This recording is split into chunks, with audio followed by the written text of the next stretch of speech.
They shoved former Navy SEAL Commander Isabella "Izzy" Blackwood against her rental car in a darkened parking garage, thinking she was just another helpless woman. What these three armed men didn't know was that she had spent 8 years eliminating high-value targets in the most dangerous corners of the world. They were about to learn why you never, ever corner a predator who's trained to survive the unsurvivable. Before we jump back in, tell us where you're tuning in from. And if this story touches you, make sure you're subscribed, because tomorrow, I've saved something extra special for you. Portland, Oregon. A city where rain-soaked streets reflected neon lights, and where the imposing silhouette of Mt. Hood watched over a metropolis caught between urban sophistication and Pacific Northwest wilderness. It was here, in the heart of the Pearl District, that Isabella Blackwood had come to start over. Izzy, as she preferred to be called, was not your typical 32-year-old woman rebuilding her life. Standing 5'6" with auburn hair that caught light like burnished copper, she moved through the world with a quiet confidence that most people mistook for simple self-assurance. They had no idea they were looking at one of the Navy's most decorated female SEALs, a woman who had led classified operations across 3 continents before a mission in Eastern Europe had gone catastrophically wrong. The structure she now called home was a converted warehouse loft in the trendy riverfront district. All exposed brick and industrial, fixtures with floor-to-ceiling windows that offered commanding views of the Willamette River.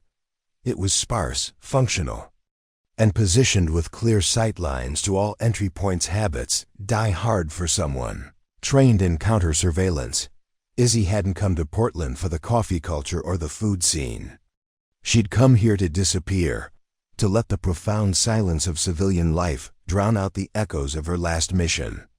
The mission that had ended her career. The mission that had cost her everything she'd worked for. She was currently on administrative leave, pending a full military investigation. The official term was indefinite reassignment pending review. The unofficial reality was that she was being quietly pushed out of the service she'd devoted her life to. All because she'd refused to stay silent about what she'd witnessed. The rain had been falling steadily for 3 days, turning Portland's streets into a symphony of whispers and reflecting pools. Inside her loft, a high-efficiency gas fireplace provided warmth against the Pacific chill. Izzy sat in a sturdy leather chair, methodically cleaning and reassembling her personal sidearm, a Sig Sauer P226, that had been her companion through more firefights than she cared to count. At her feet lay Ranger, a magnificent Belgian Malinois whose dark brindle coat seemed to absorb the firelight. Ranger wasn't just a pet. He was a military working dog, a specialized canine who had served alongside Izzy in operations far from American soil. Like his handler, Ranger was officially reassigned, but in reality, they were both casualties of the same cover-up. The dog's head, which had been resting peacefully on his paws, suddenly snapped up. His ears pricked forward, and a low, almost inaudible growl rumbled deep in his chest. It was a sound Izzy had learned to trust more than most human intelligence reports. "What is it, boy?" Izzy's voice was calm, controlled, her hand automatically stilling on the weapon component. She'd been cleaning. Ranger moved to the reinforced steel door of the loft, his posture shifting from relaxed to alert in an instant. He didn't bark. His training had taught him the value of silence, but his entire body radiated tension. Then came the sound that changed everything. The distinctive electronic beep of the building's security keypad being bypassed. In this converted warehouse, in one of Portland's most secure residential buildings, unauthorized entry should have been impossible. The building had card key access, security cameras, and a doorman who knew every resident by sight. For someone to be manipulating the entry system at 11 o'clock at night meant this wasn't a random break-in. Izzy set down the gun component and moved with fluid precision to a concealed panel in the brick wall. Behind it was her go bag, tactical clothing, emergency cash, identification documents in 3 different names, and her primary weapons. She also grabbed night vision monocular and a tactical communication device. "Ranger, quiet," she commanded in a whisper. The dog immediately dropped into a silent, alert position, becoming nearly invisible in the shadows near the door. Izzy moved to her bank of security, monitors a personal addition she'd made to the loft. The screens showed multiple angles of the building's interior, the lobby, the stairwells, the parking garage. What she saw made her blood run cold. 3 men in dark clothing were moving through the building with military precision. They weren't burglars or random criminals. They moved like professionals, like operators. They had tactical gear, suppressed weapons, and most disturbing of all, they seemed to know exactly where they were going. As she watched, the lead figure, a tall man with the bearing of a career military officer, gestured to the others. One headed for the stairwell, another toward the service elevator. They were setting up a coordinated assault on her position. This wasn't random. This wasn't a mistake. Someone had sent them, and they were coming for her. Preparing and narrating this story took us a lot of time, so if you are enjoying it, subscribe to our channel. It means a lot to us. Now back to the story. Izzy's mind raced through the possibilities. The investigation into her last mission. The classified testimony she'd given. The powerful people whose careers she'd threatened with her refusal to stay. Quiet about what she'd witnessed in that compound in Montenegro. She thought about Colonel Marcus Vass, her former commanding officer. A man she'd once respected, once trusted. A man who'd looked her in the eye and told her that some secrets were bigger than individual conscience. A man who'd made it clear that her continued good health depended on her continued silence. The same man who, she now realized, had just sent a kill team to her sanctuary. The electronic lock on her door began to emit a soft rhythmic beeping. They were overriding it, using military-grade bypass equipment. She had maybe 2 minutes before they breached her position. Izzy looked at Ranger, whose intelligent eyes met hers in the dim light. They'd survived worse than this. They'd fought their way out of situations that should have been impossible to survive. But this time was different. This time, the enemy wasn't some foreign operative or terrorist cell. This time, the people trying to kill her wore the same flag she'd sworn to defend. The beeping stopped. The lock clicked open. Izzy melted into the shadows of her loft, her weapon ready, Ranger at her side. She'd spent years learning to hunt the most dangerous predators in the world. Tonight, she was about to remind 3 very foolish men that they'd just cornered the wrong prey. The soft click of the electronic lock, disengaging, echoed through Isabella's loft like a death knell. In the blue glow of her security monitors, she watched 3 figures slip through her front door with the fluid precision of apex predators. They moved in perfect synchronization, one covering the entry point, another sweeping left toward her kitchen area, the third advancing directly toward her bedroom. These weren't common criminals, or desperate addicts looking for quick cash. The way they held their weapons, the practiced silence of their movement, the coordinated timing, everything screamed military training. Elite military training. Izzy pressed herself against the exposed brick wall behind her leather chair, controlling her breathing to near silence. Ranger lay motionless in the shadows beside her, his dark coat making him nearly invisible against the industrial flooring. Years of combat operations had taught both of them the deadly art of becoming ghosts. The lead operative, she could now see his face clearly on the security feed, was someone she recognized.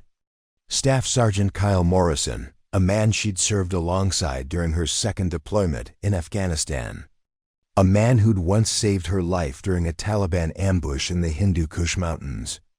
A man who was now creeping through her home with murder in his eyes. Her stomach dropped as the implications hit her like a physical blow. If Morrison was here, it meant this assassination order had come from the very top of her former command structure. It meant Colonel Voss had decided that Isabella Blackwood's silence could only be guaranteed through her death. The second man she didn't recognize, a compact, wiry operative with the predatory movement of a career killer. But the third figure made her blood freeze in her veins. Captain Derek Walsh, her former teammate, a man she'd trusted with her life in a dozen firefights across 3 continents. A man who'd held her hand in a field hospital in Syria after she'd taken shrapnel from an IED. They were using her own brothers in arms to execute her. The betrayal cut deeper than any physical wound she'd ever endured. Morrison held up a closed fist, bringing his team to a halt in the center of her living space. He spoke in barely audible whispers, but Izzy's enhanced security system picked up every word. "Target's not in the primary sleeping area," Morrison reported through his throat mic. "Kitchen clear. Bathroom clear."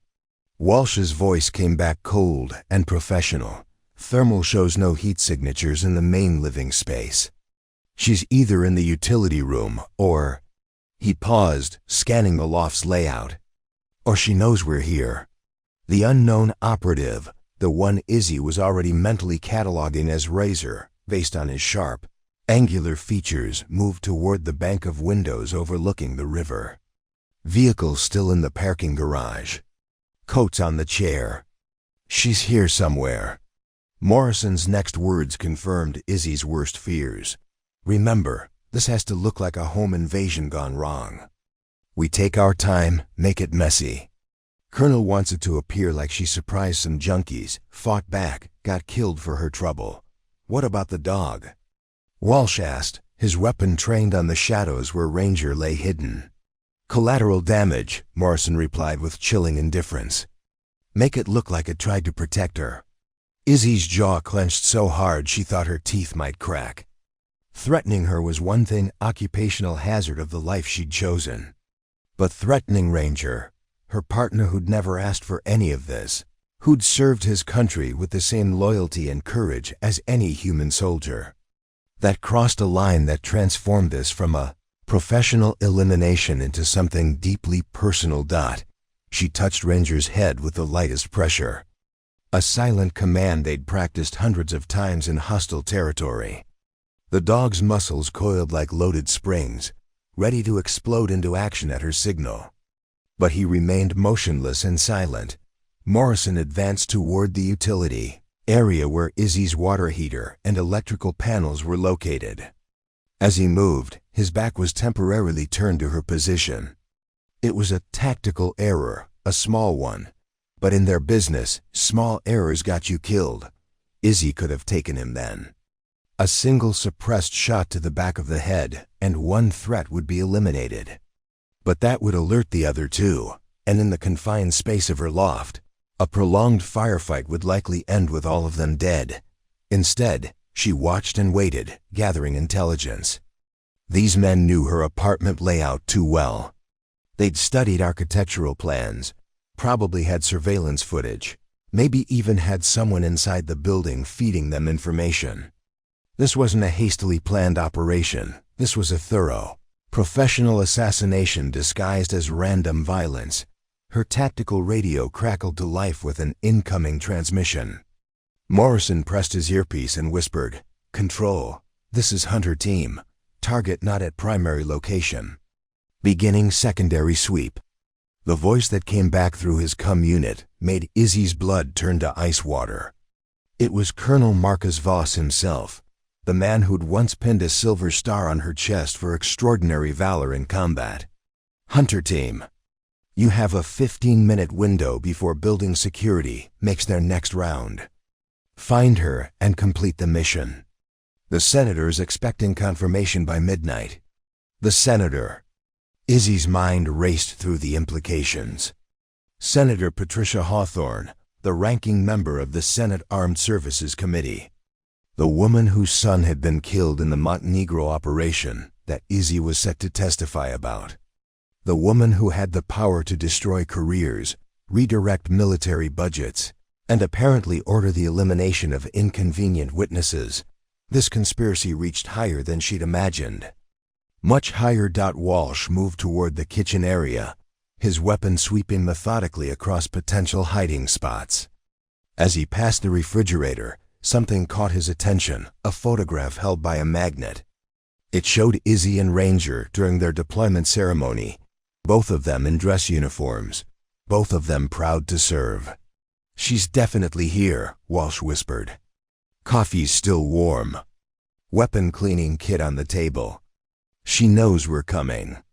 Morrison paused in his search, processing this information. Smart girl. Always was the sharpest blade in the unit. He keyed his radio again. "Control. Target is likely in defensive position within the structure. Recommend we smoke her out." "Negative," came Voss's immediate response. "No accelerants, no explosives. This has to look random, not military. Use conventional tactics only." Razor had moved to the bank of security monitors, studying the feeds with professional interest. "She's got eyes on the whole building. Probably watched us come in.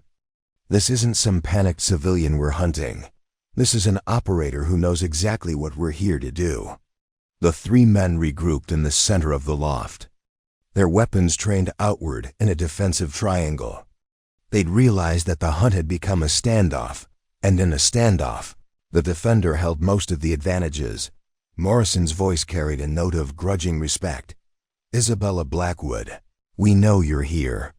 We know you can hear us. Come out, and we'll make this quick. Stay hidden, and we'll tear this place apart until we find you."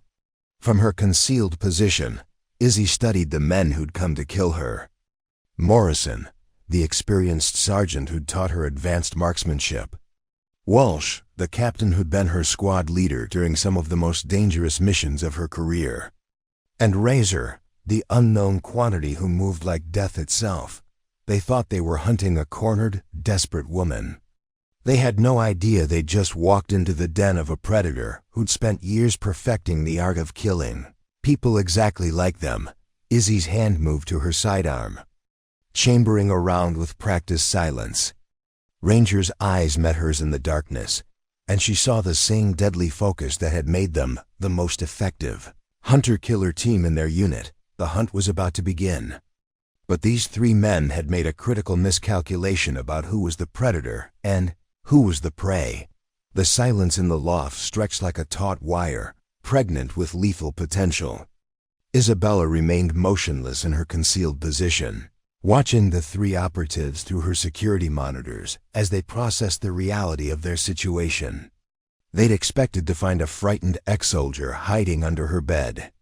Instead, they'd walked into a carefully prepared defensive position occupied by someone who understood tactical combat better than they'd anticipated. Morrison broke the standoff first. His voice carried the authority of a senior NCO, but Izzy could detect the underlying uncertainty. "Blackwood, we can do this the easy way or the hard way. You know how this ends either way." Izzy's response came from the shadows, her voice calm and controlled, seeming to emanate from multiple directions due to the loft's acoustics. "Kyle, do you remember Kandahar Province 2019? When that Taliban cell had us pinned in that compound for 18 hours? Morrison's weapon swiveled toward the sound, but Izzy had already shifted position, moving with the silent fluidity that had made her legendary among special operations forces. "I remember," Morrison replied, his voice tighter now. He was beginning to understand that this wasn't going to be the quick, clinical execution they'd planned. "You said something that day," Izzy continued, her voice now coming from a completely different direction. "You said that the most dangerous enemy is the one who has nothing left to lose. Do you remember that, Kyle?" Walsh had moved to flank her last known position, but found only empty space. His frustration was evident in his whispered curse. These weren't criminals or insurgents they were used to hunting. This was someone who knew all their tactics because she'd helped develop half of them. "What's your point, Blackwood?" Morrison demanded. "My point," Izzy said, and this time her voice was ice cold, "is that you've just cornered someone who has already lost everything. My career, my reputation, my future all destroyed, because I wouldn't stay quiet about what really happened in Montenegro. So tell me, Kyle, what exactly do you think I have left to lose?" The question hung in the air like a physical presence. Razor, the unknown operative, spoke for the first time since entering the loft. "She's stalling. Probably trying to call for backup." "No backup is coming," Izzy replied matter-of-factly. "My own command sent you here to kill me. My own brothers in arms are standing in my home with weapons trained on shadows, following orders to execute a woman who served alongside them with honor. So tell me, who exactly would I call?" It was then that Isabella made her choice. Not the choice to surrender, that had never been an option, but the choice to transition from hunted to hunter, from defensive to offensive. The choice that would define whether she lived to see another Portland sunrise or died on the floor of her own home. Her first move was psychological warfare. "Derek," she called out to Walsh, her voice carrying a note of genuine sadness. "How's your daughter? Emma, right? She must be what, 12 now? Still playing soccer?" Walsh's weapon trembled slightly. "Don't," he warned. "Don't bring my family into this. I'm not threatening your family, Derek. I'm reminding you that you have one. That Emma has a father who once stood for something. Who once protected innocent people instead of murdering them for politicians." "This is different," Walsh shot back, but his voice lacked conviction. "Is it?" Izzy's challenge was sharp as a blade. "Because from where I'm sitting, it looks like you've become the kind of person we used to hunt. The kind who kills witnesses to protect corrupt officials. The kind who follows orders without asking whether those orders are legal or moral." Morrison tried to regain control of the situation. "Enough talking. Razor, check the utility room. Walsh, cover the windows. She's got to be." His words were cut off by the sudden violent crash of every light in the loft, going dark simultaneously. Izzy had triggered a master circuit breaker she'd installed as a security measure, plunging the space into absolute darkness. But darkness was where Isabella Blackwood had always been most dangerous. In the pitch black, she moved like a ghost, her years of night operations training taking over. She could hear Morrison's sharp intake of breath, Walsh's muttered profanity, Razor's weapon safety clicking off. They had night vision equipment, but in the split second it took them to activate it, she was already in motion. Ranger had been waiting for this moment. At Izzy's silent hand signal, the Belgian Malinois exploded from the shadows like a furry missile. 80 pounds of trained aggression targeting Razor. The unknown quantity who posed the greatest unpredictable threat. The man's scream was cut short as Ranger's jaws clamped down on his weapon arm, the dog's momentum carrying them both to the ground in a tangle of limbs and tactical gear. The operative's rifle clattered across the floor, disappearing into the darkness. In the chaos of Ranger's attack, Izzy struck. She came at Morrison from his blind side. Not with her sidearm gunfire would alert building security and potentially innocent residents, but with the silent, lethal techniques that had made Navy SEALs feared in close-quarters combat around the world. Her tactical knife found the gap in Morrison's body armor, sliding between ribs with surgical precision. Not a killing blow, not yet, but enough to drop him to his knees, his weapon falling from nerveless fingers as shock and blood loss stole his strength. "You always were too predictable. Kyle," she whispered as she relieved him of his radio and sidearm. Walsh was spinning in circles, his night vision goggles revealing nothing but empty space where his target should have been. "Morrison, Razor, sound off." Morrison's response was a wet, gasping cough. Razor's response was a string of agonized screams as Ranger systematically dismantled his ability to fight. The dog's training focusing on weapon disarmament and target immobilization rather than killing. Yet, "Derek," Izzy's voice came from directly behind Walsh, so close he could feel her breath on his neck. "You have exactly one chance to walk out of here alive. Drop your weapon and walk away." Walsh spun around, but she was already gone, melted back into the darkness like smoke. "You can't take all three of us," Walsh called out. his voice cracking with stress. "Take a look around, Derek," Izzy replied. "How many of you are still fighting?" The tactical situation had changed completely in less than 60 seconds. Morrison was down, bleeding and weakening. Razor was screaming and trying to fend off a military working dog trained to neutralize armed threats. And Walsh was alone in the dark with a woman who had spent 8 years perfecting the art of killing people in exactly these circumstances. "Colonel," Voss's voice crackled through Morrison's dropped radio.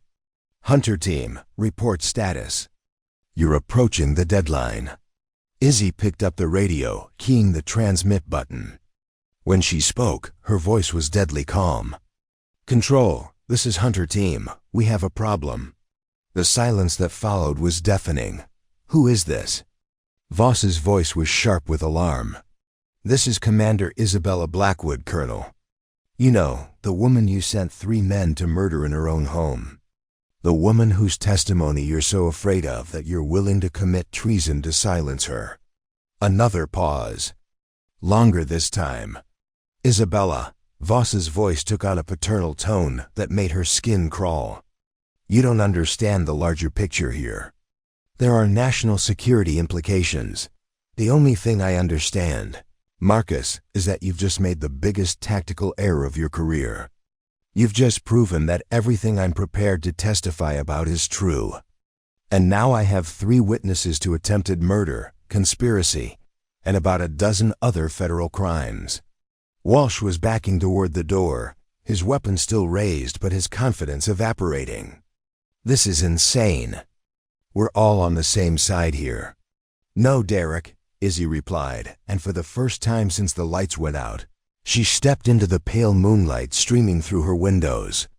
Her tactical knife was in one hand, Morrison's sidearm in the other, and her expression was that of a predator who had just realized how hungry she really was.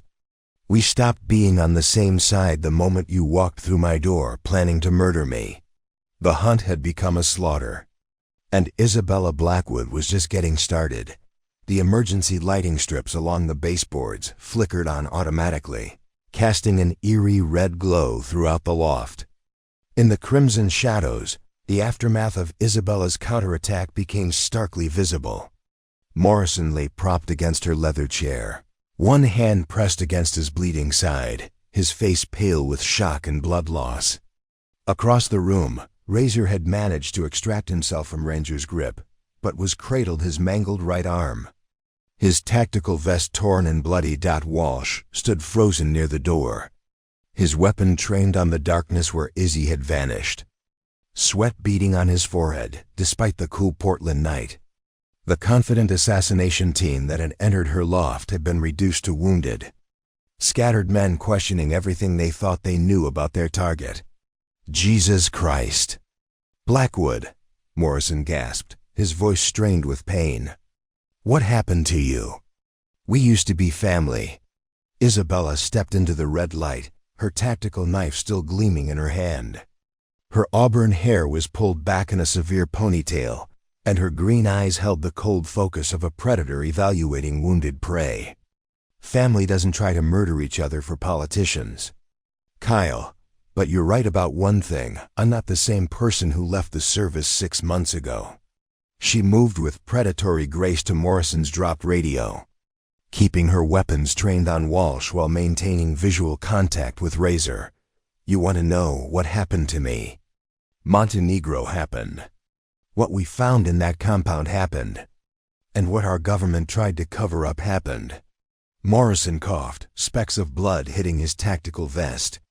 "Whatever you think you saw, I didn't think I saw anything, Kyle. I know what I saw." Izzy's voice carried the authority of someone who had looked into the abyss and memorized every detail. Operation Silent Thunder wasn't the counter-terrorism mission they briefed us on. It was an assassination.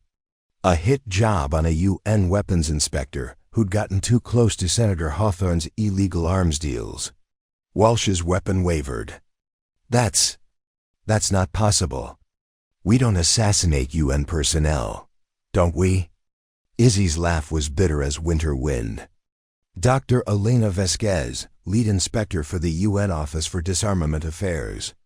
She'd traced a shipment of American-made weapons to a Serbian militia group that was supposed to have been disarmed years ago. Weapons that had been sold through a network of shell companies, all leading back to Hawthorne defense contractors. She keyed the radio, knowing that Colonel Voss was still listening. "Tell them about the kill order, Marcus. Tell them how Senator Hawthorne's son wasn't killed by Serbian militia. He was killed by Dr. Vasquez's security detail when your assassination team tried to eliminate her." Morrison's eyes widened as pieces of a puzzle he'd never been allowed to see began falling into place. The senator's son. Marcus said he died a hero, fighting terrorists. He died because a grieving mother wanted revenge more than justice. Izzy continued, her voice steady despite the rage burning in her chest. Senator Hawthorne blamed Dr. Vasquez for her son's death, even though it was her own illegal weapons deals that put him in harm's way. So she used her position on the Armed Services Committee to create a black operation designed to eliminate an innocent woman whose only crime was doing her job too well. Ranger padded silently to Izzy's side, his dark fur matted with Razor's blood, but his eyes alert and focused. The Belgian Malinois took up a defensive position, watching the three wounded operatives with the patience of a born killer. Walsh lowered his weapon slightly, his face contorting with confusion and growing horror. "But the mission briefing. We were told she was selling intelligence to hostile governments." "The mission briefing was fabricated," Izzy said. "Every piece of evidence, every intelligence report, every justification for that operation was manufactured by Senator Hawthorne's people and fed through official channels to make it look legitimate." She pulled a small device from her tactical vest, a ruggedized USB drive. "This contains everything. Financial records showing payments from Hawthorne Defense to Serbian paramilitaries. Communications between the Senator's office and Colonel Voss detailing the assassination plan. Video evidence from our helmet cameras showing Dr. Vasquez's execution." Morrison struggled to focus through his pain. If what you're saying is true, why didn't you report it through proper channels?" "I tried." The words came out like broken glass. "I filed a report with NCIS. It disappeared. I requested a meeting with the Inspector General. Meeting was canceled indefinitely. I contacted the Senate Ethics Committee. My security clearance was suspended pending a psychological evaluation." She gestured to the three men with her knife. "And when all the bureaucratic methods of silencing me failed, they sent you. My own teammates. People I trusted with my life, ordered to take it." Razor finally spoke, his voice weak but defiant. "Even if that's all true, you're still just one soldier. You think anyone's going to believe you over a sitting senator and a full colonel?" Isabella's smile was sharp as a blade. "That's where you're wrong. I'm not just one soldier anymore. Dr. Vasquez had a daughter, Maria, who works as an investigative journalist for the Washington Tribune. She's been investigating her mother's death for 6 months, and she's very interested in what I have to say." She pulled out her personal smartphone, showing them a series of text messages. "Maria Vasquez is expecting to hear from me in exactly 37 minutes. If she doesn't, she publishes everything. And I mean everything. Financial records, communication intercepts, mission footage, and the full testimony I've prepared detailing the conspiracy." Morrison's radio crackled to life. Colonel Voss's voice was tight with barely controlled panic. "Hunter team, abort mission. Repeat, abort mission and extract immediately." Izzy picked up the radio again, her voice mocking. "Too late for that, Marcus. The damage is done. Your assassination team is neutralized, and my insurance policy is already in motion. Isabella, listen to me." Voss's voice took on a pleading tone. "There's still time to contain this. We can work something out. Full reinstatement, back pay, a promotion to lieutenant commander. You think this is about my career? Izzy's voice rose with genuine anger. You think I'm doing this for money or rank? Dr. Vasquez was a mother, Marcus. She had a daughter who loved her, colleagues who respected her, a life that mattered. And you murdered her to protect a corrupt politician's illegal business deals. She looked at each of the three operatives in turn. And you were willing to murder me to cover it up. So tell me, Kyle, tell me, Derek, what exactly did you think you were protecting? What cause was worth becoming assassins for? Walsh's weapon clattered to the floor as the full weight of what they'd been manipulated into attempting finally hit him. Oh God, oh Jesus Christ, what have we done? You haven't done anything yet, Izzy said, her voice softening slightly. But you were about to. You were about to cross a line that would have made you no different from the war criminals we used to hunt. Morrison was growing weaker, his blood loss becoming critical. Isabella, if what you're saying is true, what happens now? Isabella looked out her windows at the lights of Portland, at the innocent city sleeping peacefully while government conspiracies and assassination attempts played out in the shadows. Now Derek calls 911 and gets you medical attention. Razor secures his own weapon and doesn't do anything stupid. And all three of you decide whether you want to be part of the solution or part of the problem. She held up the USB drive again. This story is coming out. Maria Vasquez is going to publish it regardless of what happens here tonight. The only question is whether you three want to be remembered as the heroes who helped expose the truth, or as the assassins who tried to murder a whistleblower. The radio crackled again. Hunter team, do you copy? Report your status immediately. Isabella keyed the transmit button one final time. Control, this is Commander Isabella Blackwood. Your Hunter team has been neutralized. Your conspiracy has been exposed. And your war crimes are about to become front-page news. I suggest you start practicing your surrender speech, because tomorrow morning, the whole world is going to know exactly what kind of monsters you really are.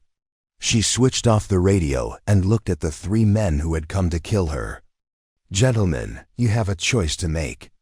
Choose wisely.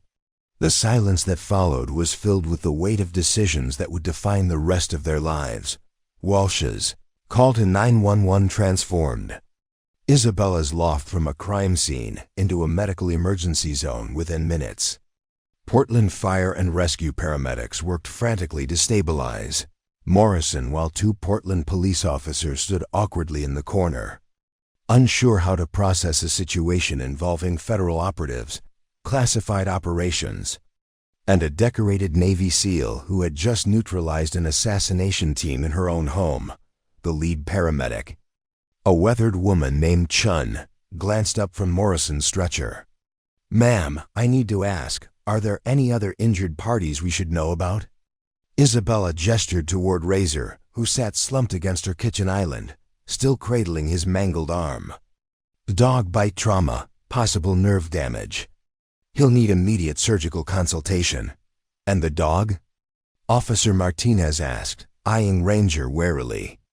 The Belgian Malinois sat calmly beside Isabella, showing no signs of aggression now that the immediate threat had passed. Military working dog, fully trained and certified. He responded to a perceived threat against his handler. He's not dangerous unless someone else decides to point weapons at us. Isabella's tone carried a subtle warning that wasn't lost on anyone in the room. As the paramedics prepared to transport Morrison, he grabbed Isabella's wrist with surprising strength. His face was pale, but his eyes were lucid. The recording device, he whispered. In my tactical vest. Everything we said tonight. It's all there. Isabella retrieved the small digital recorder from Morrison's gear, noting that it had captured nearly 40 minutes of audio, including Colonel Voss's radio transmissions and her own detailed explanation of the Montenegro conspiracy. Why? She asked quietly. Insurance, Morrison replied weakly. Voss told us this was a sanctioned operation, but something felt wrong. I've been recording my missions for the past 6 months, ever since he started giving us assignments that didn't come through normal channels. This revelation hit Isabella like a physical blow. Morrison hadn't just been following orders blindly, he'd been gathering evidence of illegal operations. "Kyle, how many other missions like this have there been?" "7, he replied as the paramedics began moving his stretcher toward the door. 7 operations that bypassed normal command structure, all targeting people who had information that could embarrass powerful politicians or defense contractors. Isabella's mind raced through the implications. If Morrison had recordings of 7 similar operations, it meant the Montenegro cover-up was just one piece of a much larger conspiracy. A systematic program of assassination and intimidation designed to protect a network of corruption that reached into the highest levels of government. After the medical teams departed with Morrison and Razor, Isabella found herself alone with Walsh and the 2 Portland officers. Detective Sarah Kim, a sharp-eyed Asian woman in her 30s, had taken charge of the scene. "Ms. Blackwood," Detective Kim began, "I need to understand what happened here tonight. We have 2 men with serious injuries, claims of federal conspiracy, and what appears to be an assassination attempt. This is way above my pay grade." Walsh stepped forward, his face haggard with exhaustion and guilt. "Detective, everything Ms. Blackwood told you is true. We came here tonight to kill her. We were told it was a sanctioned operation to eliminate a rogue agent who posed a national security threat. We were lied to. By whom?" Detective Kim asked, her pen poised over her notepad. "Colonel Marcus Voss, commanding officer of Joint Special Operations, Task Force Delta. He's been running illegal assassination operations for the past 8 months, targeting civilians who possessed information damaging to Senator Patricia Hawthorne and her defense contracting network." Isabella watched Walsh's confession with a mixture of respect and sadness. He was destroying his own career to tell the truth. Knowing that his military service was effectively over the moment, he decided to cooperate with civilian law enforcement against his commanding officer. "Detective," Kim looked overwhelmed, "I'm going to need to contact federal authorities. This is conspiracy, attempted murder, and about 15 other federal crimes I can't even pronounce." "Already done," Isabella said, holding up her secure satellite phone. "I've been in contact with FBI Special Agent Rebecca Torres, who specializes in government corruption cases. She's coordinating with the U.S. Attorney's Office and should be here within the hour." The detective's radio crackled to life. "All units, be advised we have multiple federal vehicles en route to the Pearl District. FBI, NCIS, and U.S. Marshals are responding to an ongoing federal investigation." Isabella moved to her bank of security monitors, cycling through the building's external cameras. Sure enough, a convoy of black SUVs was pulling into the parking garage, followed by 2 unmarked vans and what appeared to be a mobile command unit. "Looks like the cavalry has arrived," she said grimly. Walsh moved to the window, his face reflecting a complex mixture of relief and dread. "Isabella, what happens to us now? Morrison, Razor, and me, we attempted to murder a federal whistleblower. Even if we were following orders, even if we were lied to, we crossed the line." Isabella considered his question carefully. The men who had come to kill her were victims of the same conspiracy that had destroyed her career, but they were also responsible for their own choices. "That depends on what you do next.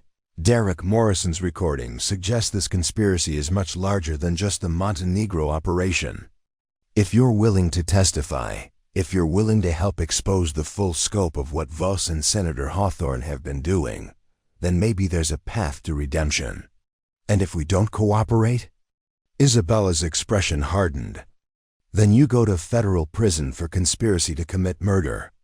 And the American people never learn how their government has been systematically assassinating innocent civilians to protect corrupt politicians." A sharp knock at her door interrupted the conversation. "Federal agents, open up." Isabella moved to the door, checking the security monitor before disengaging the locks. A tall, professional-looking woman in a dark suit stood in the hallway, flanked by two FBI agents in tactical gear. "Special Agent Rebecca Torres, FBI," the woman announced as Isabella opened the door. "Miss Blackwood, we need to talk." Agent Torres swept into the loft with the authority of someone accustomed to taking charge of complex federal investigations. She surveyed the scene, the bloodstains, the tactical equipment scattered across the floor, the broken furniture with the practiced eye of a veteran investigator. "Miss Blackwood, I've read your preliminary report, Dr. Elena Vasquez. Operation Silent Thunder, Senator Hawthorne's illegal weapons deals. If what you're alleging is true, this is the largest government corruption case in decades." "It's true," Walsh said, stepping forward. "I was part of the team that carried out the Montenegro operation. Everything she's told you is accurate." Agent Torres studied Walsh carefully. "Captain Derek Walsh, I presume. You're looking at life in federal prison unless you have something very valuable to offer." Isabella retrieved Morrison's recording device and the USB drive containing her evidence. "Agent Torres, this is just the beginning. According to Staff Sergeant Morrison, there have been at least 7 similar operations over the past 8 months. A systematic program of assassination and intimidation, targeting anyone who threatens Senator Hawthorne's business interests." Agent Torres accepted the evidence with the reverence of someone who understood its potential impact. "Miss Blackwood, are you prepared to enter federal protective custody? If this conspiracy is as extensive as you believe, there will be other attempts on your life." Isabella looked around her loft, her sanctuary, her home, the place where she'd hoped to rebuild her life after her military service ended. The broken furniture, bullet holes in the walls, and blood stains on her floor told the story of how that dream had died tonight. "Agent Torres, I don't need protection. I need justice. And I need the American people to know that their government has been infiltrated by criminals who are willing to murder innocent civilians for money." She gestured toward Walsh, who stood waiting for his fate to be decided. "Captain Walsh and the others are going to cooperate fully with your investigation. They're going to help you map out the entire conspiracy, identify every victim, and bring down everyone involved." Agent Torres nodded slowly. "Miss Blackwood, what you're describing is going to destroy careers, topple administrations, and send some very powerful people to prison. Are you prepared for the consequences?" Isabella looked out her windows at the city of Portland, sleeping peacefully in the early morning darkness. Somewhere out there, Maria Vasquez was preparing to publish the story that would change everything. Somewhere else, Senator Hawthorne was probably making frantic phone calls, trying to contain a scandal that was already beyond containment. Agent Torres. 6 months ago, I was a decorated Navy SEAL with a bright future ahead of me. Tonight, 3 of my former teammates tried to murder me in my own home to protect a corrupt politician's business deals. The consequences you're worried about? They've already happened. Now we're just deciding whether justice will follow. The hunt had become something much larger than Isabella had ever imagined. What started as one woman's quest for justice had uncovered a conspiracy that reached into the highest levels of American government, and she was just getting started. The FBI's mobile command center had transformed the parking garage beneath Isabella's building into a federal crime scene. Agent Torres had established a temporary headquarters in the back of a customized van filled with communication equipment, computers, and secure phone lines connecting directly to FBI headquarters in Washington, D.C. Inside the van, Isabella sat across from Torres while technicians worked to enhance the audio from Morrison's recordings. The sound quality was surprisingly clear, capturing not only the conversations from tonight's failed assassination attempt but also fragments of radio communications from previous operations. "This is incredible," Torres said, removing her headphones after listening to the 7th recording. Morrison documented everything. Dates, times, target profiles, even post-operation debriefings with Colonel Voss. We have a complete operational history of this assassination program. Walsh stood at the van's entrance, his wrists now secured with federal restraints, but his cooperation, earning him the privilege of witnessing his former commanding officer's downfall in real time. Agent Torres, there's something else you need to know. The operations weren't random. They followed a specific pattern. Torres looked up from her laptop. What kind of pattern? Every target had discovered financial irregularities or policy violations connected to defense contracts. Dr. Vasquez wasn't the first UN inspector they eliminated. There was also James Crawford, an EPA investigator who was tracking illegal dumping at a Hawthorne defense facility in Nevada. Sarah Mitchell, a DoD auditor who found discrepancies in equipment procurement. David Chun, a journalist investigating campaign finance violations. Isabella felt her blood chill as the scope of the conspiracy became clear. You're describing a systematic elimination campaign. Anyone who threatened their business interests was marked for death. Exactly, Walsh continued. But it was more sophisticated than simple assassination. They made each death look accidental or coincidental. Crawford died in a car accident. Mitchell was found dead from an apparent drug overdose. Chun had a heart attack while jogging. Only Dr. Vasquez fought back, which is why they had to stage it as a terrorist attack. Agent Torres was typing furiously, cross-referencing names and dates with FBI databases. Jesus Christ. We're looking at least 12 suspicious deaths over 18 months. This isn't just conspiracy and murder, this is organized crime operating within the federal government. The van's communication system chimed with an incoming secure transmission. Torres accepted the call, and the voice of FBI Director James Harrison filled the small space.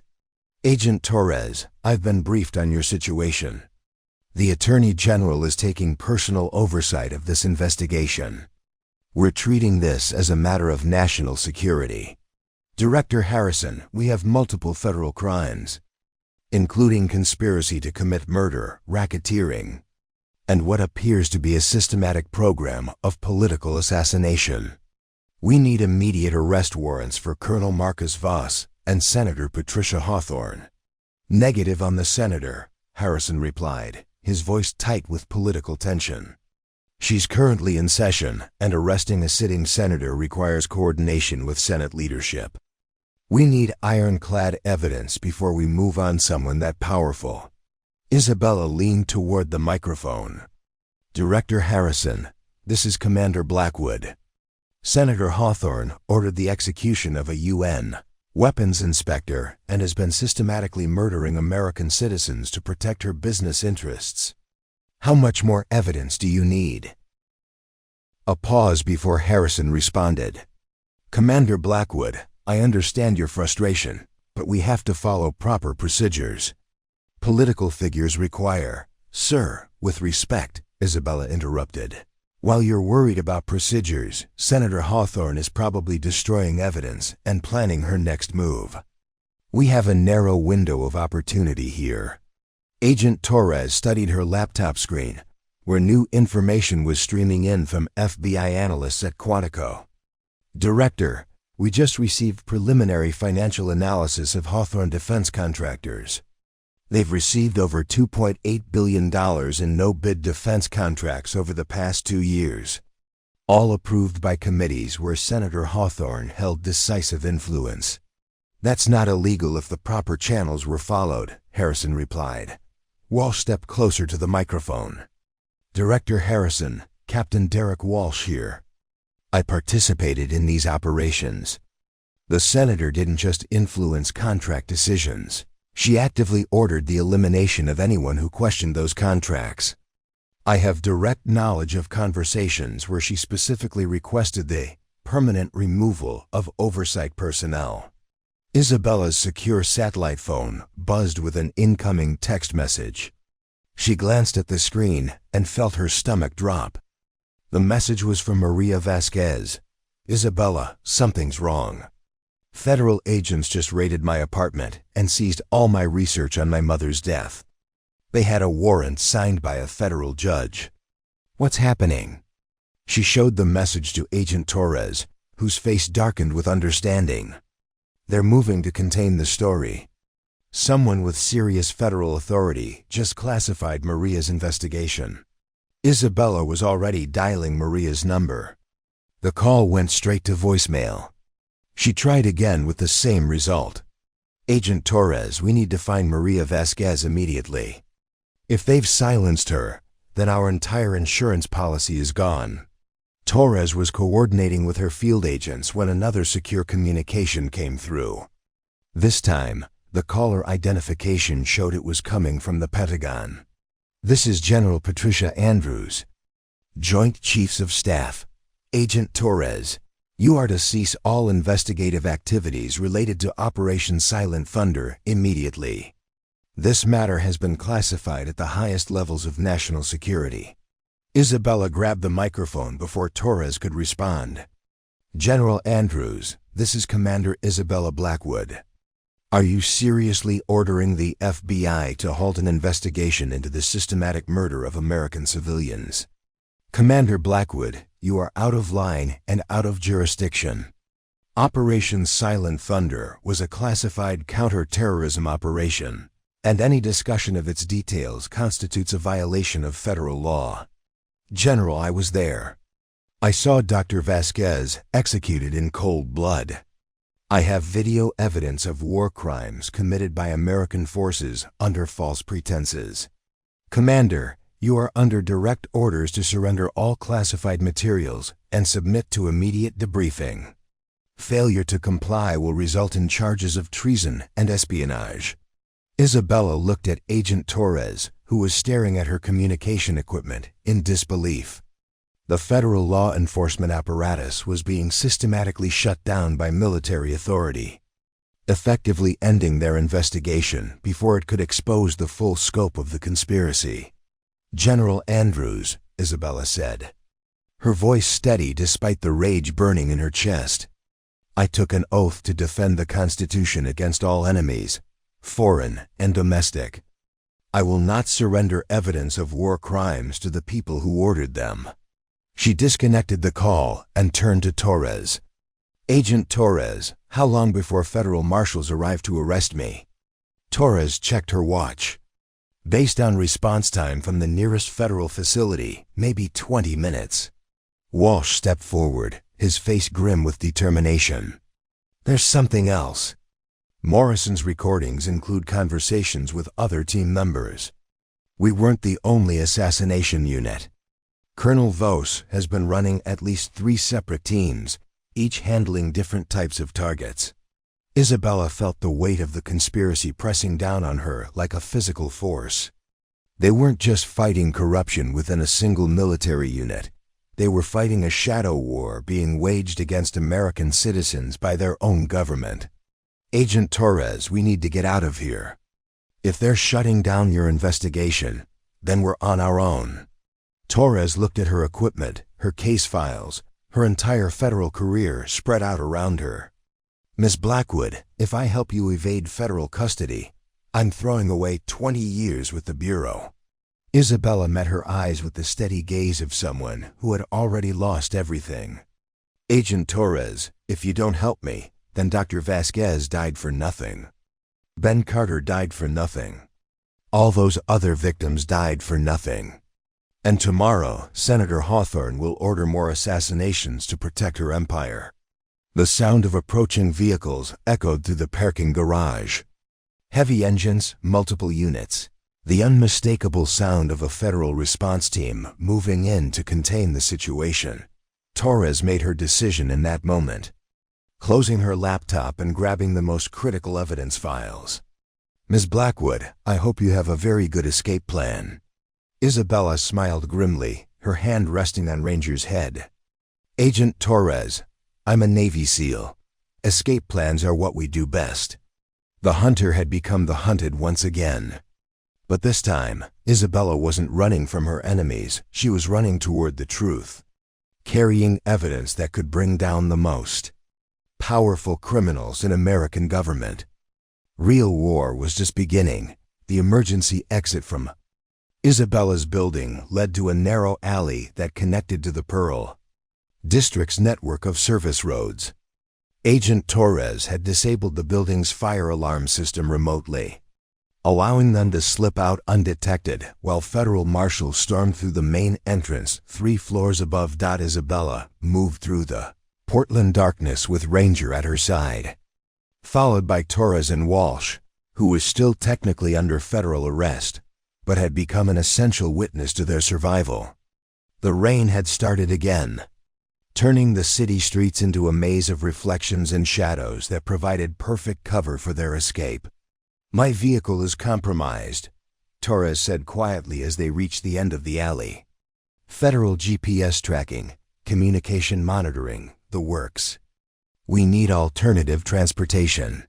Isabella pulled out a burner phone she'd purchased weeks earlier as part of her personal security preparations. "I have a contact. Someone who owes me a favor and doesn't ask questions." She dialed a number from memory. After 3 rings, a gruff voice answered. "Yeah, Marcus, it's Isabella. I need that favor you owe me, tonight." A pause then. "Jesus Blackwood. You know what time it is?" Marcus Rodriguez was a former Marine who'd served 2 tours in Afghanistan before returning to Portland and opening a legitimate auto repair shop that occasionally provided less than legitimate services to veterans in need. Isabella had saved his life during the Taliban ambush in Helmand Province, and he'd made it clear that debt would never be forgotten. "Marcus, I need clean transportation for 4 people and a dog. Something that can't be traced back to you or me. And I need it in 15 minutes. How hot are you right now?" Isabella looked back toward her building, where federal vehicles were now surrounding the structure like antibodies attacking an infection. "Nuclear hot. Federal marshals, military police, probably CIA by morning." "Shit, Blackwood. What did you step in?"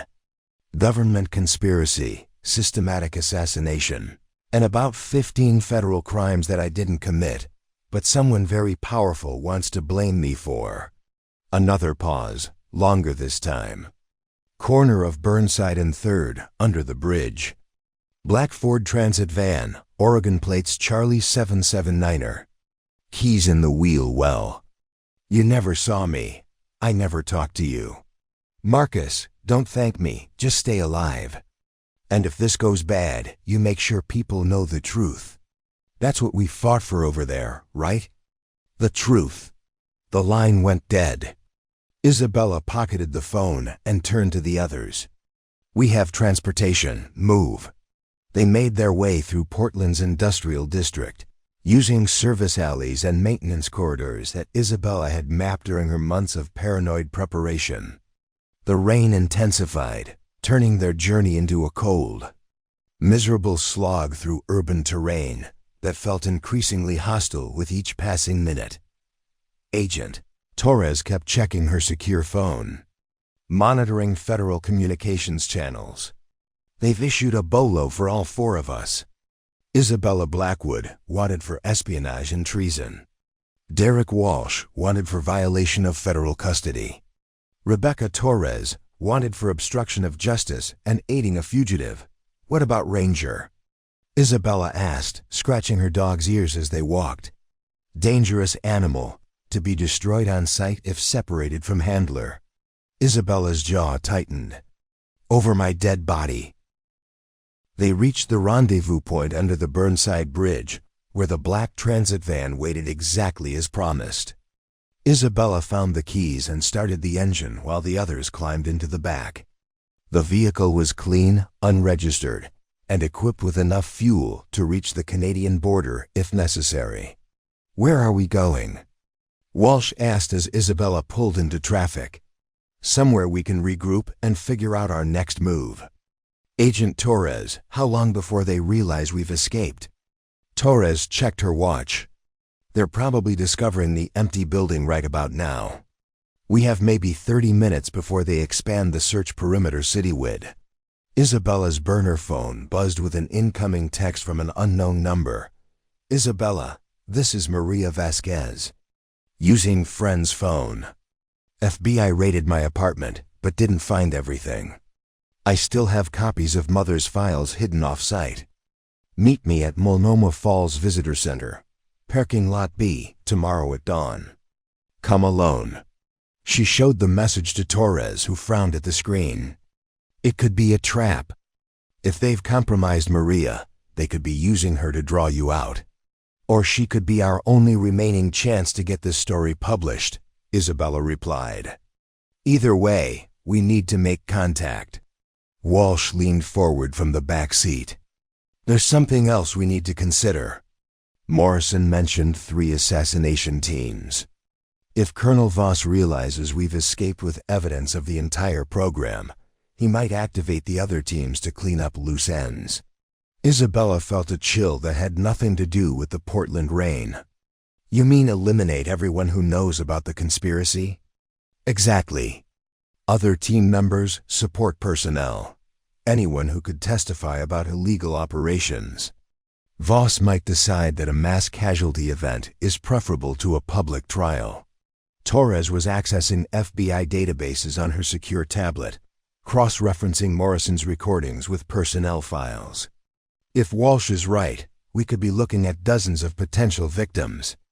Military personnel, civilian contractors, even family members who might have been told too much. The enormity of what they were facing began to sink in. This wasn't just about exposing corruption or seeking justice for past crimes. They were racing against time to prevent a massacre designed to bury the truth forever. Isabella's tactical mind began processing the situation like a military operation. We need to split up. Agent Torres, you work on identifying potential targets and warning them through unofficial channels. Walsh, you need to contact other team members who might be willing to break ranks and testify. What about you? Torres asked. I'm going to meet with Maria Vasquez and make sure her mother's story gets published, regardless of what happens to us. But first, we need a secure base of operations. Isabella guided the van through Portland's winding streets toward the Columbia River Gorge, where abandoned industrial facilities provided perfect hideouts for people who needed to disappear. She'd scouted several locations during her months of preparation, never imagining she'd actually need to use them.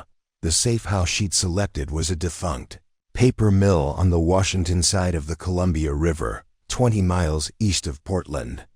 The facility had been closed for 5 years, leaving behind a maze of empty buildings, service tunnels, and equipment storage areas that could hide an army dot. As they pulled into the abandoned facility, Isabella's secure phone rang. The caller ID showed it was coming from a blocked number, but she recognized the voice immediately when she answered. Isabella, this is General Patricia Andrews. I'm calling to offer you one final opportunity to resolve this situation peacefully. Isabella put the call on speaker so the others could hear. General Andrews, the only peaceful resolution I'm interested in involves Senator Hawthorne and Colonel Voss in federal prison. Commander, you don't understand the forces you're dealing with. Senator Hawthorne sits on committees that control defense spending for the entire Pacific region. Her business relationships are essential to national security operations in 12 countries. Exposing her activities could destabilize military operations worldwide. General, are you seriously telling me that we should ignore systematic murder because it might be inconvenient for our overseas operations? A long pause before Andrews responded. Commander, I'm telling you that some secrets are bigger than individual justice. Some compromises are necessary to preserve the greater good. Isabella looked at Agent Torres, whose face reflected the same disgust she felt. General Andrews, I took an oath to defend the Constitution, not to protect corrupt politicians who murder American citizens. Commander Blackwood, you have until dawn to surrender yourself and all evidence related to Operation Silent Thunder. After that, you will be classified as an enemy combatant, and military assets will be authorized to use lethal force to prevent the compromise of national security information.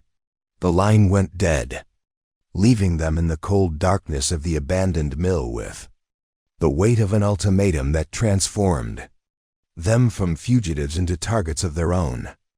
Government. Isabella looked at her companions. Federal agent throwing away her career for justice, a military officer confessing to war crimes, and a dog whose only crime was loyalty to his handler. Well, she said grimly, I guess we're officially at war with the United States government. The hunt had become a siege, and dawn was only 6 hours away. The abandoned paper mill felt like a tomb in the pre-dawn darkness. Isabella had positioned their makeshift command center in the facility's old administrative building, where reinforced concrete walls provided both cover and communication shielding. Emergency lighting strips cast eerie shadows across rusted machinery and water-stained walls that had been slowly decaying since the mill's closure. Agent Torres worked frantically at her laptop, using encrypted connections to access FBI databases and warn potential targets about the impending cleanup operation. Her fingers flew across the keyboard as she sent coded messages to field agents, military personnel, and civilian contractors who might be on Colonel Voss's elimination list. I've identified 17 people who had direct knowledge of questionable operations over the past 18 months, Torres reported, her voice tight with urgency. Weapons inspectors, auditors, journalists, even a congressional aide who was asking too many questions about defense contracts. Walsh stood guard at the building's main entrance, his recovered sidearm providing minimal comfort against the federal and military forces that would soon be hunting them. Despite his cooperation, he remained technically a fugitive, his military career destroyed by his decision to expose the conspiracy he'd been part of. Any responses to your warnings? Isabella asked, checking her own secure communications equipment. 3 confirmations so far. Dr. Jennifer Martinez at the CDC confirmed that federal agents visited her yesterday, asking about her investigation into chemical weapons disposal at a Hawthorne facility. She's going into hiding. Captain Stephen Blake at NCIS confirmed similar contact. An investigative journalist, Rachel Kim, says her editor killed a story about defense contractor irregularities after receiving pressure from Washington.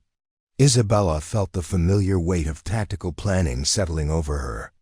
This was no longer just about exposing one conspiracy. They were trying to prevent a systematic purge of anyone who could testify about Senator Hawthorne's criminal empire. We need to accelerate our timeline, she said, checking her watch. Dawn is in 4 hours. If General Andrews follows through on her threat, we'll have military assets hunting us by sunrise. Ranger paced restlessly near the windows, his trained senses detecting approaching danger long before human technology could identify specific threats. The Belgian Malinois had been Isabella's partner through countless hostile situations, and his behavior suggested that this abandoned facility wouldn't remain secure much longer. Torres's laptop chimed with an incoming priority message. Isabella, I'm getting reports of unusual military activity. Helicopter movements out of Joint Base Lewis McChord. Special operations teams being activated under emergency protocols. They're not waiting for dawn, Isabella realized. They're moving now while they think we're trapped and isolated.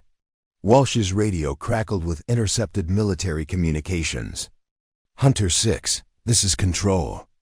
Primary targets are believed to be at coordinates Whiskey-7-7-Alpha. Secondary teams are moving to eliminate remaining assets. Authorization is green for all activities. Isabella grabbed her tactical gear, knowing their sanctuary had just become a trap. They found us.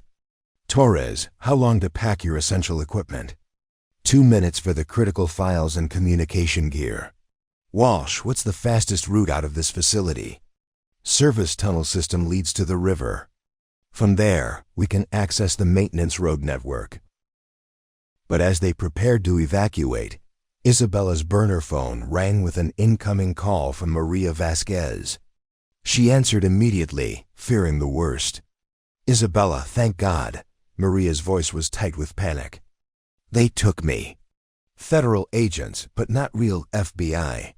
They held me for 6 hours, demanding to know where I hid my mother's files. Maria, where are you now?" "I escaped during a prisoner transport. I'm hiding in Forest Park, but they're hunting me with dogs and helicopters." "Isabella, they killed my friend Sarah, shot her when she tried to help me get away." The casual murder of an innocent civilian confirmed Isabella's worst fears about how far the conspiracy was willing to go to protect itself. "Maria, we're coming to get you. Send me your GPS coordinates." "No. They're monitoring everything. I still have the evidence, but if they capture you too, it's over. We need to get the story published now tonight, before they eliminate all of us." Torres looked up from her laptop. "Maria's right. If we wait until dawn, there might not be anyone left to tell the story." Isabella made a command decision that went against every tactical instinct she possessed. "Maria, do you have secure access to publication capabilities?" "Yes, my backup plan involves 3 separate news organizations and a dozen international media contacts. But I need confirmation that your evidence is authentic before I can publish. Then we're coming to you. Send me a landmark reference, something they can't track. The statue of Sacagawea in Washington Park. I'll be there in 30 minutes. Isabella looked at her small team, a disgraced federal agent, a repentant military officer, and a dog whose loyalty had made him a target for government assassins. They were about to walk into what could be the final confrontation of their lives. "Torres, upload everything to multiple cloud servers. If we don't make it, at least the evidence survives." "Already done." Copies are with the Washington Tribune, New York Observer, London Guardian, and 3 investigative journalism organizations. Walsh chambered around in his sidearm. "Isabella, you realize this is a suicide mission? They'll have the entire park surrounded." "Probably," she agreed, clipping Ranger's tactical harness into place. "But Maria Vasquez is the daughter of a woman who died because she refused to be silenced. If we abandon her now, then Dr. Vasquez died for nothing." They moved through the mill's service tunnel system as the sound of approaching helicopters grew louder. The concrete passages smelled of rust and decay, but they provided concealment from thermal imaging and acoustic detection equipment.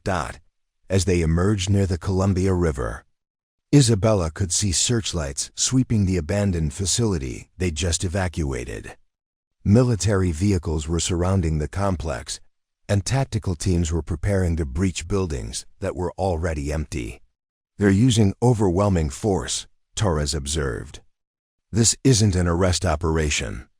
It's a military assault designed to leave no survivors." Isabella guided them to a hidden boat launch where she'd cached emergency transportation during her months of preparation. The small speedboat wasn't much, but it could navigate the Columbia River's currents and deliver them to Portland's Washington Park within the hour. As they crossed the dark water, Isabella's secure phone buzzed with a text message from an unknown number. "Commander Blackwood, this is Colonel Marcus Voss. I want you to know that Staff Sergeant Morrison died in federal custody tonight. Apparent suicide. Captain Walsh should consider whether cooperation is worth the same fate." Walsh read the message over Isabella's shoulder, his face going pale in the moonlight. "Morrison didn't commit suicide. They murdered him because he had evidence."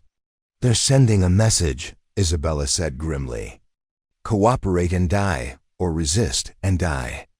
Either way, they're planning to eliminate everyone who knows the truth." Torres checked her secure communications one final time before they reached shore. "Isabella, I'm getting reports that the other assassination teams have been activated. Dr. Martinez, Captain Blake, journalist Kim, all 3 have gone silent within the past hour.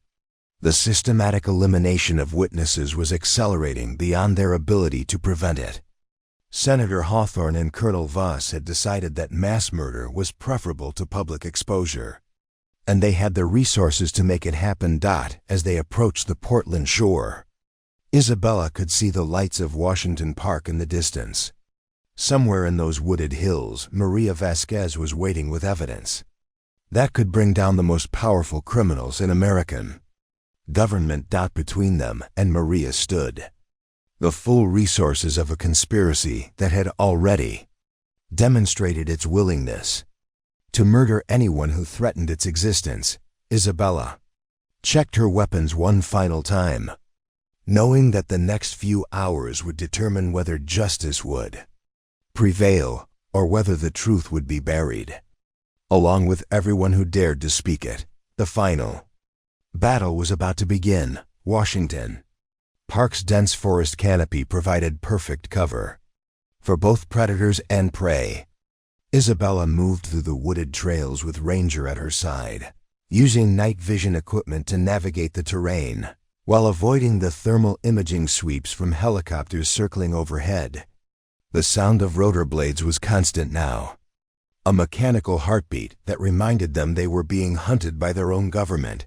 Agent Torres and Walsh followed 20 meters behind, maintaining tactical spacing as they approached the Sacagawea statue through a network of hiking trails that Isabella had memorized during her months of paranoid preparation. Every shadow could conceal a sniper, every rustle of leaves might herald an assault team. But they pressed forward with the grim determination of soldiers who had already accepted their probable fate. The statue stood in a small clearing surrounded by towering Douglas firs, their ancient trunks creating natural fortifications against surveillance equipment.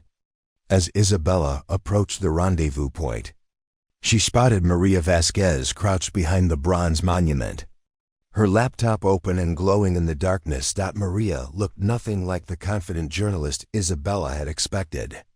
She was young, maybe 28, with dark hair pulled back in a hasty ponytail and clothes that suggested she'd been running through the forest for hours. Her hands shook as she typed, whether from cold, fear, or adrenaline. Isabella couldn't tell. "Maria," Isabella called softly, using the recognition code they'd agreed upon. Maria looked up, relief flooding her face as she recognized Isabella's voice. "Thank God, I was beginning to think you weren't coming." Isabella emerged from the tree line with her team, scanning the perimeter for threats, while Ranger took up a defensive position. "Show me what you have." Maria's laptop screen displayed a comprehensive digital archive that took Isabella's breath away. Hundreds of documents, financial records, communication intercepts, and video files organized into a devastating portrait of corruption that reached far beyond what Isabella had imagined. "My mother wasn't just investigating weapons sales," Maria explained, her voice tight with controlled emotion.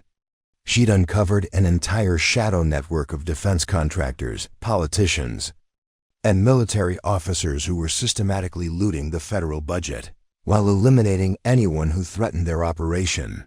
Torres leaned over Maria's shoulder, studying the financial data. "Jesus Christ. We're looking at over $15 billion in fraudulent contracts, kickbacks, and money laundering operations spanning the past 5 years. It gets worse," Maria continued, opening another file. "My mother discovered that Senator Hawthorne wasn't just taking bribes, she was selling classified military technology to foreign governments. Night vision systems to Saudi Arabia, encrypted communication equipment to Myanmar, even experimental weapons prototypes to private military contractors." Isabella felt her blood turn to ice as the full scope of the conspiracy became clear. "Maria, this isn't just corruption. This is treason on a massive scale." Walsh studied the communication intercepts, his face growing pale as he recognized names and operation codes. "Some of these missions, I participated in operations that were designed to facilitate these illegal sales. We thought we were conducting legitimate security operations. But we were actually eliminating oversight personnel who might have exposed the technology transfers. The sound of approaching vehicles cut through the forest silence. Isabella immediately switched to combat mode, directing her team to defensive positions around the statue while Ranger took point. His senses focused on detecting approaching threats. Multiple vehicles. At least 6, Torres reported, monitoring radio communications on her scanner. Military and federal, coordinated approach from 3 directions.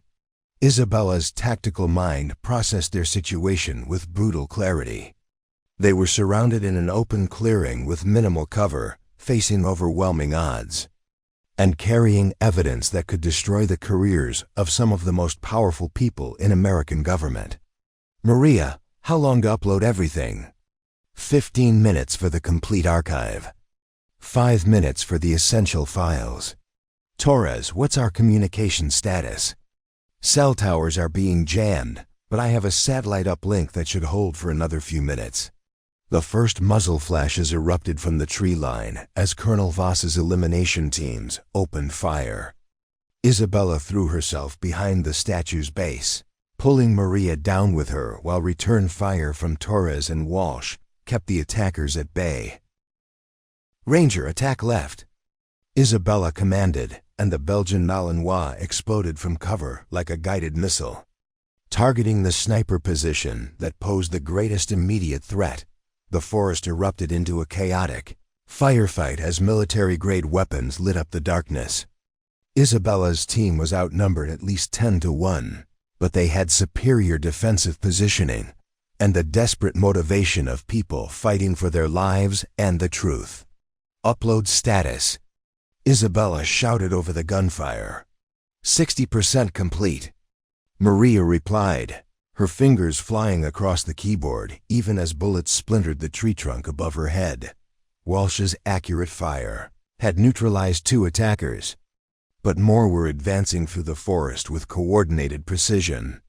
These weren't random federal agents, they were elite military operators following orders to eliminate all witnesses regardless of collateral damage. Torres's radio crackled with intercepted communications. Control, this is Hunter Team. Targets are defended and returning effective fire. Request immediate backup and authorization for heavy weapons. Heavy weapons authorized, came the reply.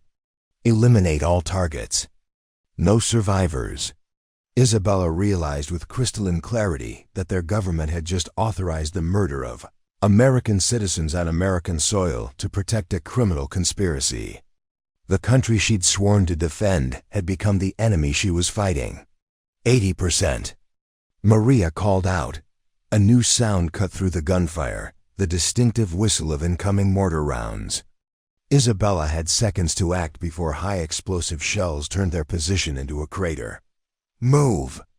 Everyone move now! She grabbed Maria and her laptop, dragging them toward a concrete maintenance bunker 50 meters away, while Torres and Walsh provided covering fire. Ranger appeared out of the darkness, blood on his muzzle but his eyes alert and focused. The mortar rounds impacted exactly where they'd been positioned. The statue of Sacagawea disappearing in a ball of fire and flying debris. The message was clear, Colonel.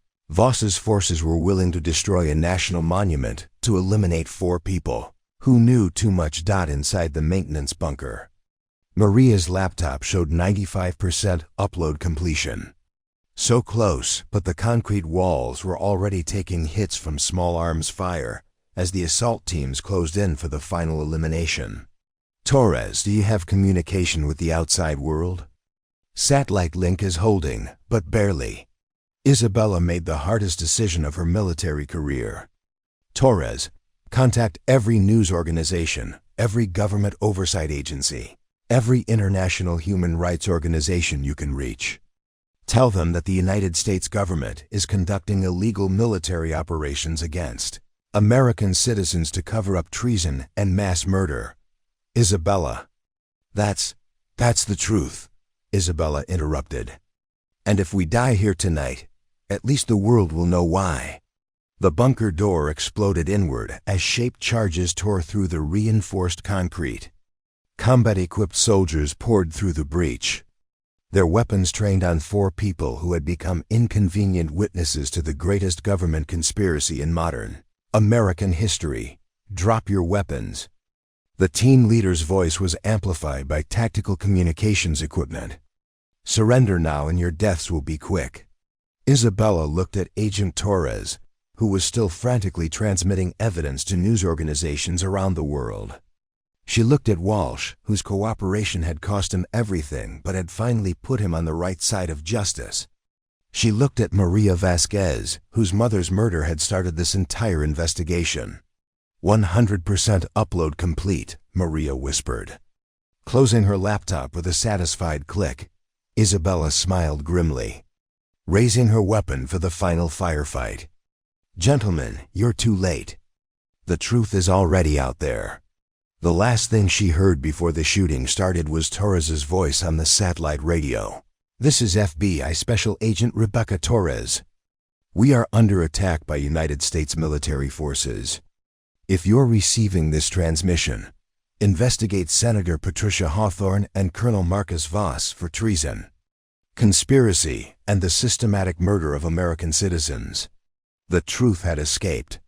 Even if they didn't, the gunfire lasted exactly 47 seconds. When the smoke cleared and the tactical lights swept through the demolished bunker, the assault team found something they hadn't expected. Empty space where their targets should have been lying. Dead. Isabella had used those precious seconds while Maria completed the upload to implement an escape plan she'd developed. During her reconnaissance of Washington Park, the maintenance bunker connected to a storm drain system that led directly to the Willamette River, and she'd memorized every turn of the underground network during her months of paranoid preparation. As the assault team secured the bunker and reported the impossible, that their targets had vanished, Isabella's group was already half a mile away, moving through concrete tunnels that carried Portland's runoff toward the river. Ranger led the way, his nose guiding them through the darkness while his training kept him silent despite the chaos they'd just escaped. How did you know about the tunnels? Torres gasped as they splashed through knee-deep water in the storm drainage system. I spent 6 months preparing for this exact scenario, Isabella replied, her voice echoing off the concrete walls. I knew that eventually my own government would try to kill me. I just didn't expect it to happen quite this soon. Maria clutched her laptop protectively, even though the data had already been transmitted to news organizations across 3 continents. Isabella, do you think the uploads went through? The satellite connection was cutting in and out during the firefight. We'll know soon enough, Torres said, checking her secure phone as they reached a drainage outlet near the river. If your evidence reached the right people, this story will be impossible to contain. They emerged from the storm system into the pre-dawn darkness of Portland's industrial waterfront.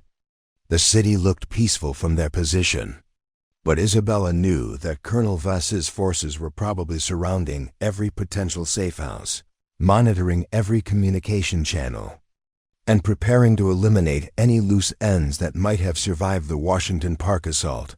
Walsh, who had remained silent during their underground escape, finally spoke. We can't stay in Portland. They'll lock down the entire city if they have to. Where can we go that's beyond their reach? Isabella was already moving toward a small marina where she'd cached additional emergency supplies months earlier. Canada's only 8 hours by car, but they'll have the border monitored. We need to think bigger. Bigger how? Torres asked. International waters. There's a cargo ship leaving Portland Harbor at dawn, bound for Vancouver. If we can get aboard, we'll be in Canadian territorial waters by noon. Maria looked skeptical. And you think the captain of a cargo ship is just going to give asylum to 4 American fugitives? Isabella smiled grimly. The captain is Elena Rodriguez, Marcus's sister.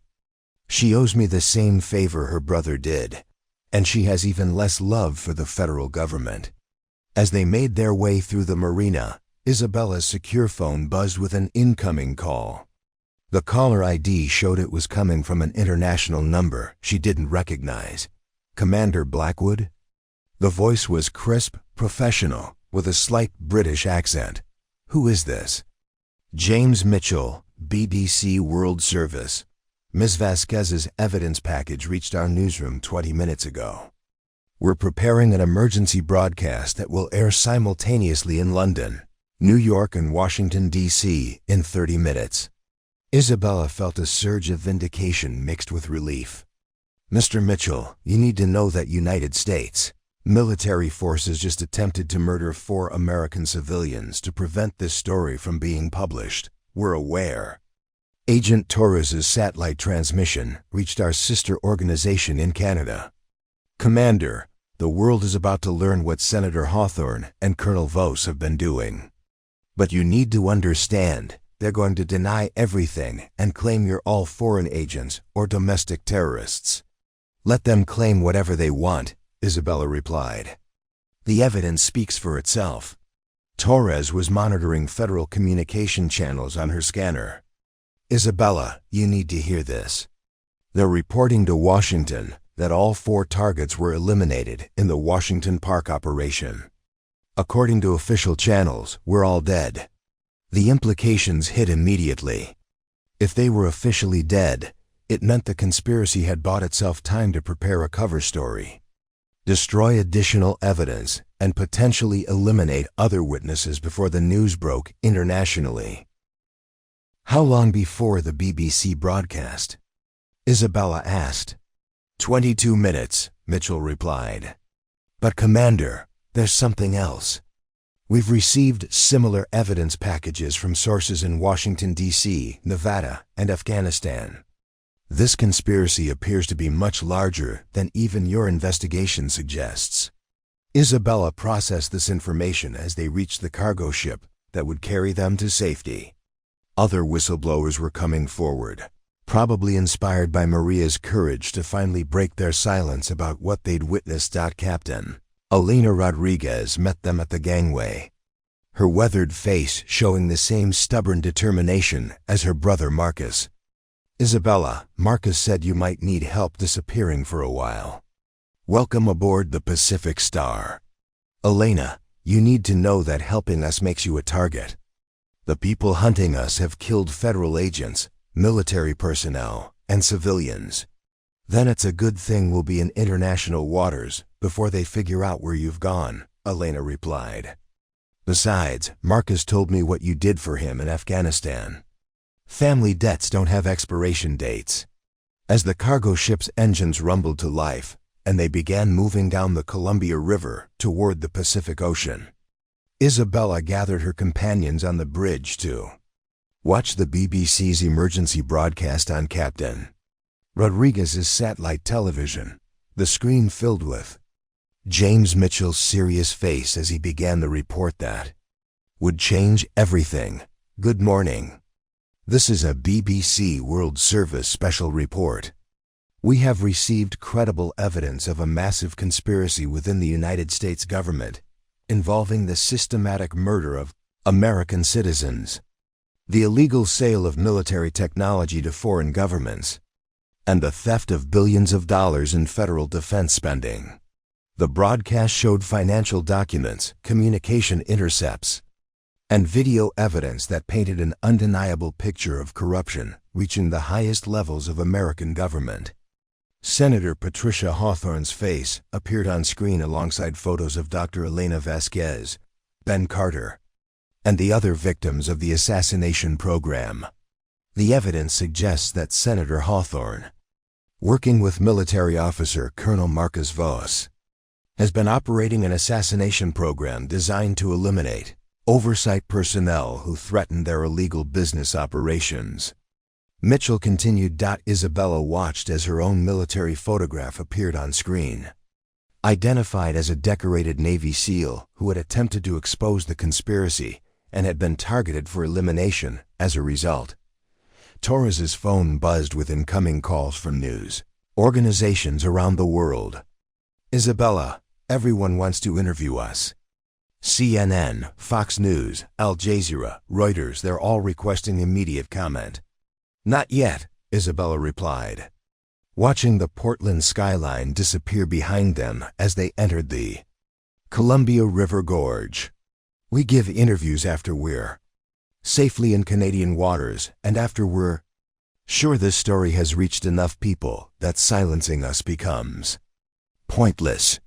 Walsh was monitoring military communication channels. They're going crazy back there. Emergency meetings at the Pentagon, conference calls with congressional leadership, and urgent consultations with the Justice Department. Maria was already preparing follow-up evidence packages for additional news organizations. My mother would be proud, she said quietly. She died trying to expose these criminals. And now the whole world knows what they did. As the Pacific Star moved steadily toward international waters, Isabella felt something she hadn't experienced in months. Hope. The truth was finally out there, protected by international media attention and beyond the reach of the conspiracy that had tried to bury it with mass murder.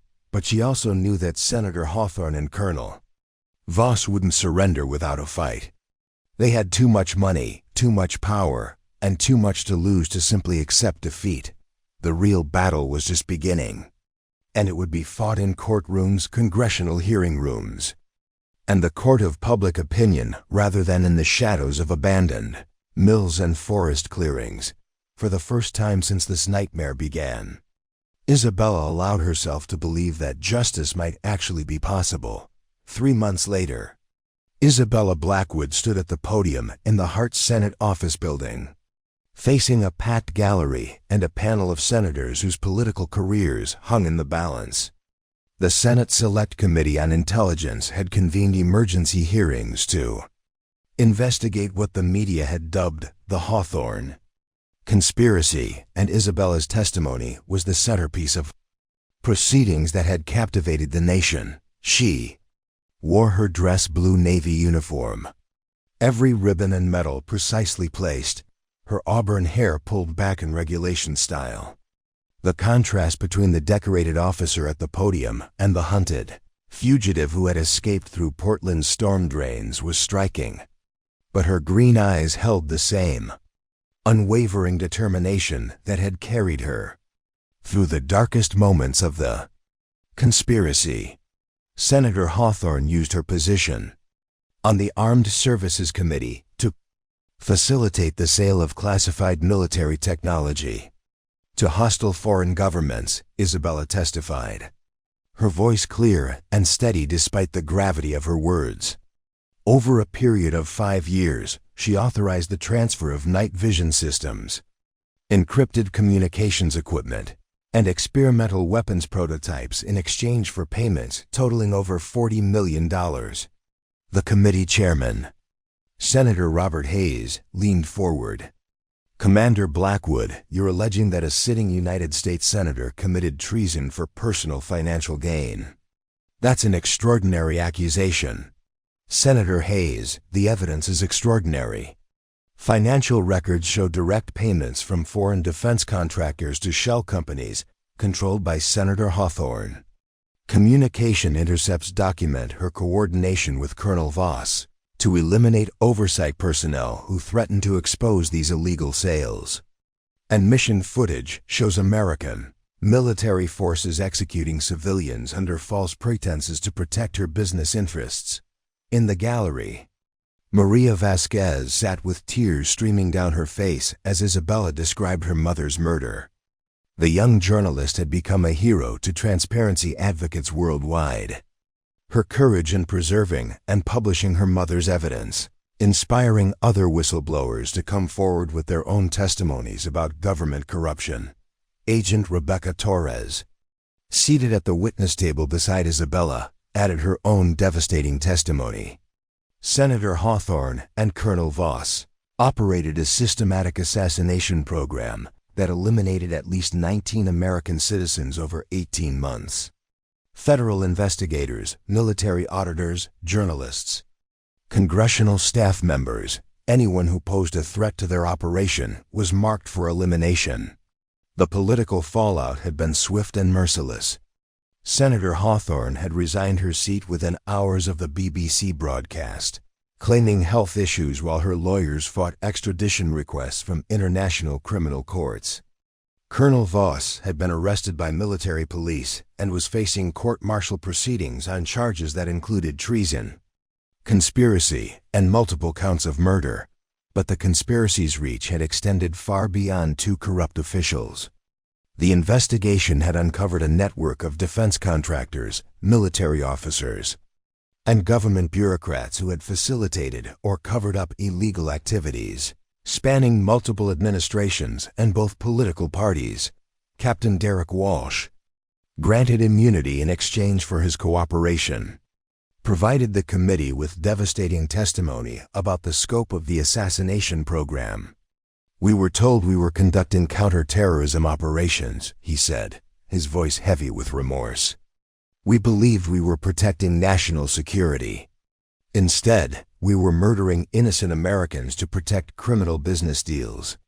The hearing room fell silent as Walsh described the systematic elimination of oversight personnel, the fabrication of intelligence reports, and the manipulation of military resources for personal profit. His transformation from willing participant to key witness had become a powerful symbol of redemption and the possibility of moral courage, even within corrupt systems. Isabella's most difficult moment came when Senator Patricia Williams, one of Hawthorne's former allies, attempted to discredit her testimony. "Commander Blackwood, isn't it true that you were facing disciplinary action for insubordination when you made these allegations? Isn't it possible that your accusations are motivated by personal grievance rather than genuine concern for justice?" Isabella's response was measured but firm. "Senator Williams, I lost my military career, my security clearance, and nearly my life to expose these crimes. Staff Sergeant Morrison, who was murdered in federal custody, lost his life trying to document illegal operations. Dr. Elena Vasquez, who was executed by American forces, lost her life trying to protect international law. If you believe that exposing the systematic murder of American citizens constitutes a personal grievance, then I suggest you reevaluate your understanding of what public service means." The hearings had been broadcast live across multiple networks and streaming platforms, reaching a global audience that watched in horrified fascination as the details of the conspiracy unfolded. International allies expressed shock at the revelation that American military forces had been used to eliminate oversight personnel, while domestic polling showed overwhelming public support for Isabella and the other whistleblowers. As the formal testimony concluded, Isabella was approached by James Mitchell, the BBC journalist whose emergency broadcast had first brought the conspiracy to light. "Commander, what's next for you? The Navy has offered full reinstatement with promotion. You've received job offers from major news organizations, and several universities want you to head their ethics programs." Isabella considered the question carefully. "Mr. Mitchell, for 8 years I served my country as a Navy SEAL. For the past 3 months, I've served my country as a whistleblower. Both roles required courage, but in different ways. I think it's time I found a way to serve that doesn't require quite so much violence." She looked across the hearing room at Maria Vasquez, who was surrounded by reporters eager to hear about her plans to establish an investigative journalism foundation in her mother's name. Agent Torres was nearby, discussing her new position as director of a federal ethics oversight agency created specifically to prevent future conspiracies. "I've been offered a position with an international human rights organization," Isabella continued. "They want me to develop programs for protecting whistleblowers and exposing government corruption worldwide. It seems like a good way to honor the people who died trying to tell the truth." Outside the Hart Building, Isabella was reunited with Ranger, who had become something of a celebrity himself after video footage showed him attacking armed assassins to protect his handler. The Belgian Malinois wore a new service vest identifying him as a therapy dog. His transition from military working dog to civilian companion mirroring Isabella's own journey from warrior to advocate. As they walked through the late afternoon sunshine of Washington, D.C., Isabella reflected on the long journey from that first moment when Colonel Voss's assassination team had entered her Portland loft.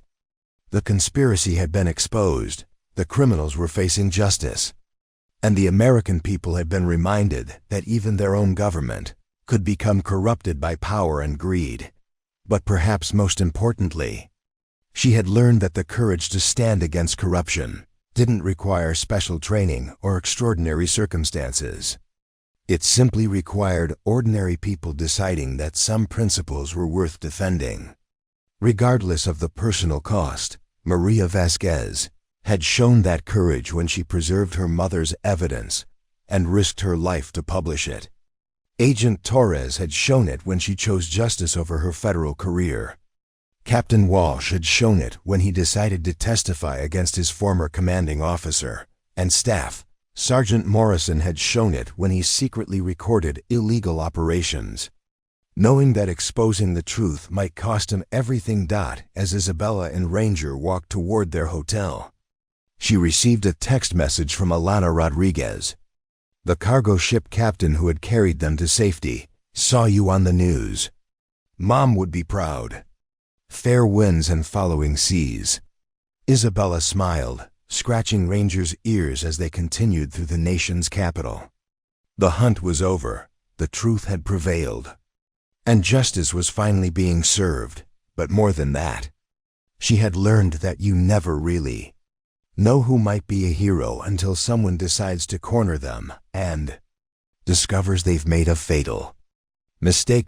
Sometimes the most dangerous person in the room is the one who has nothing left to lose except their integrity. And integrity, Isabella had discovered, was worth fighting for. Up next, you've got two more standout stories right on your screen. If this one hit the mark, you won't want to pass these up. Just click and check them out.